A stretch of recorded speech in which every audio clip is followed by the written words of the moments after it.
ఒక్కటంటే ఒక్క హామీ నెరవేర్చారండి, నాకు అర్థం కాలే. అదేదో 4,000 ఇచ్చాం అన్నారు. పోనీ అదేదో 4,000 ఇచ్చారు అనుకుందాం కాసేపు, దానిలో మళ్ళీ 3 లక్షల మందిని కోత పెట్టావే, 3 లక్షల మంది తీసేసావు, మళ్ళీ ఇంకా తీయాలనుకుంటున్నావు. ఒక్కటి కాకపోతే ఒక్కటైనా మీరు చేశారని అడుగుతా ఉన్నా. ఉచిత బస్సు అన్నావు, ఏమైంది? బస్సు తుస్సయింది. తల్లికి 100, ఇదిగో అప్పుడు ఇస్తా. మొన్న ఏమంటున్నాడు? ఇన్స్టాల్మెంట్స్గా ఇస్తా అంట. ఇచ్చాడు ఒకసారి ఇన్స్టాల్మెంట్స్గా, గుర్తుందిగా మీకు? ఏది? రైతు భరోసా కాదు, రైతు రుణమాఫీ. ముందేమో సుప్తాగా ఇచ్చేస్తా అన్నాడు, తర్వాత ఇన్స్టాల్మెంట్స్ అన్నాడు, తర్వాత స్కేల్ ఆఫ్ ఫైనాన్స్ అన్నాడు. 3 బంగారాలు పెట్టాడు మొత్తం రాష్ట్ర ప్రజానీకానికి.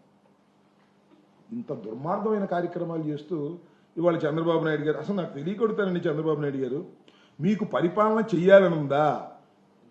మళ్ళా జగన్మోహన్ రెడ్డి అధికారంలోకి వస్తాడేమోనని భయం ఉందా?